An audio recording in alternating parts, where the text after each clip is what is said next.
property, is that part of the property that you're going to sell? Yes, it is.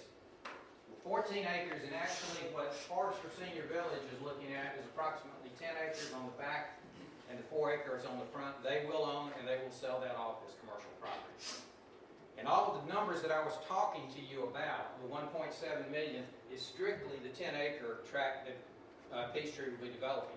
That does not include any of the benefits or any of the tax dollars or any of the sales tax revenue or any other benefits that would come from the commercial frontage. That's all on the upside. We don't know what those numbers could be. So since they're selling that, there's no immediate plans to develop that? There is not. No, that is not what the business Peachtree is in. They're strictly developing the back portion. Thank you, Jim. Unless anyone has any more comments or questions. Thank you very much. Thank you, Jim. With that, I'll close the public hearing. Is there anyone here that wants to speak against it before I close the public hearing? That being said, public meeting is closed. Thank you, Mr. Speaker.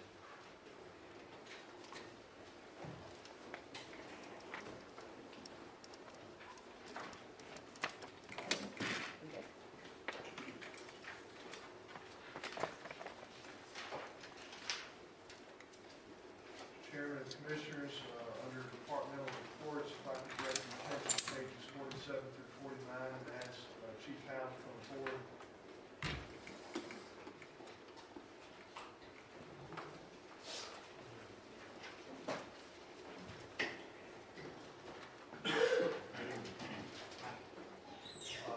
What I'm going to do tonight is, you're all familiar with recently we agreed to purchase a new fire truck. That truck is currently being constructed and hope to be delivered here in the next few weeks.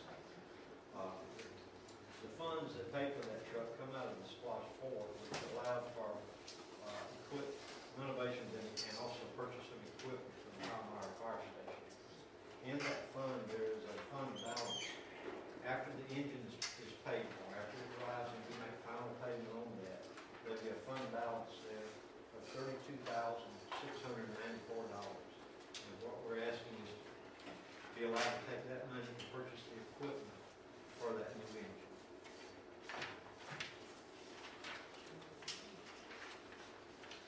And the grand total of the equipment is $33,378. That was our estimate. Since then, we have gone out and we've received 4 bids in. So what we're going to do on this is by line item purchasing. There's roughly 39 items there. Some equipment we can use off of the old truck that we're replacing this with. Some equipment we can't because of the type pump and all of this is. It's a much bigger pump, and we've got to have bigger nozzles, bigger devices, bigger hoses, and equipment to supply. Use this truck for the best benefit.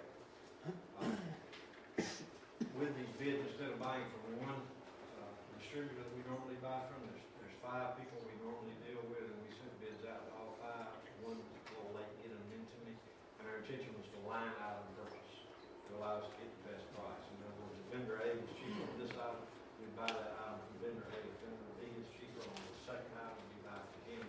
We'll probably save somewhere around $1,000 by line item purchasing instead of taking the complete bid from each one. Chief, what you're trying to tell me, you're going to try to stay with the $32,694. We're going to stay. Okay. When it runs out, we quit back there.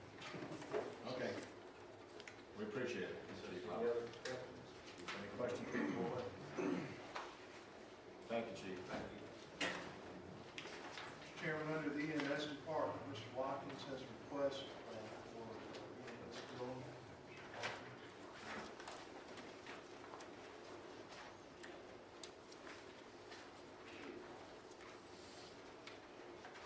Good evening. Good evening, Chief. Good evening, Rob. Located in your packet, page 50, 56. What this is we sent out on March 2nd, we sent out a request to be able to propose to our billing and provide software that we can do patient care reports that are due to the state. In the past, MDS locally has done our billing, done a great job. They've charged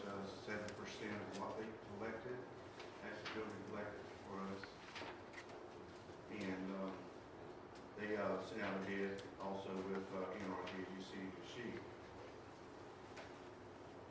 In the bid package, we requested that they provide the software. The software, like I said, is something that we have to have, state required, to provide patient care report, send that data to the state, and, well, send it to the state. And we had Firehouse up to the first of the year. The county paid for Firehouse software.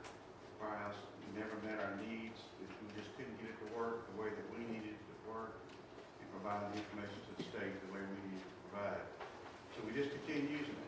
We continue to need support from the technical board, continue to get people to come down and sold us the Firehouse to actually get it up and going the way we needed to go. They kept telling us it's doing all it's going to do. So we're not using it anymore.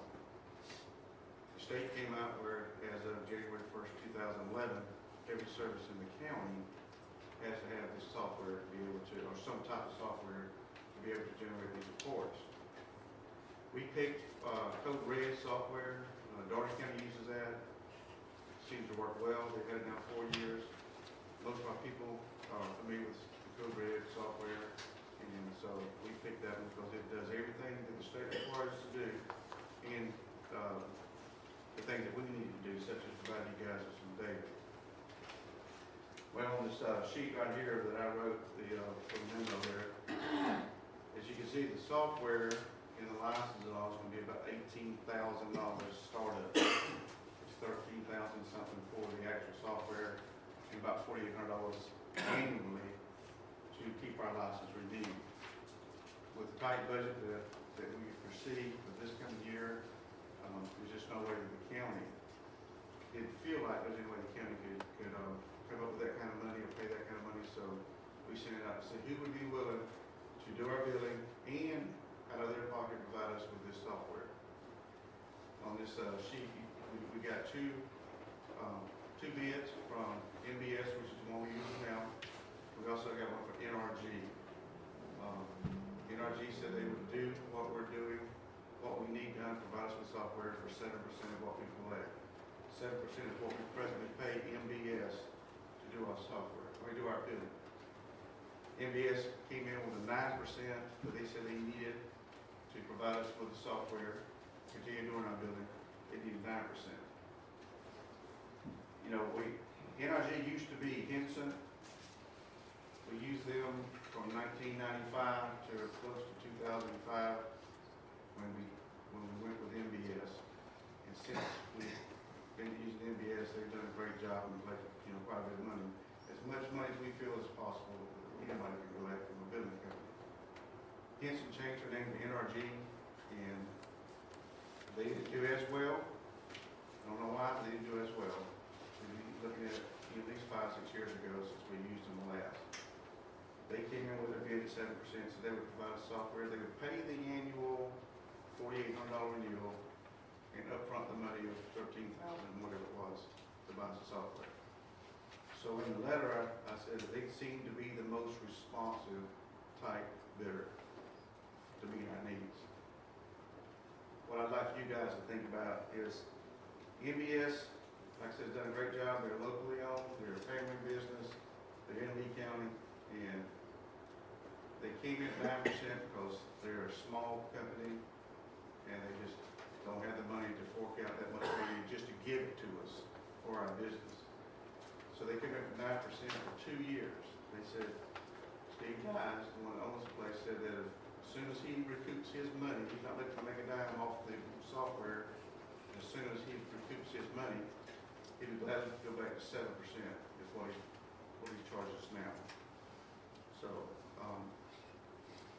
like I said, they've done it well, if not better than a lot of the different companies. So when y'all consider this, I know that 7%, I think we collected about $478,000 last year. I think we paid MBS their 7%, which equated to about $33,000 is what we paid them. And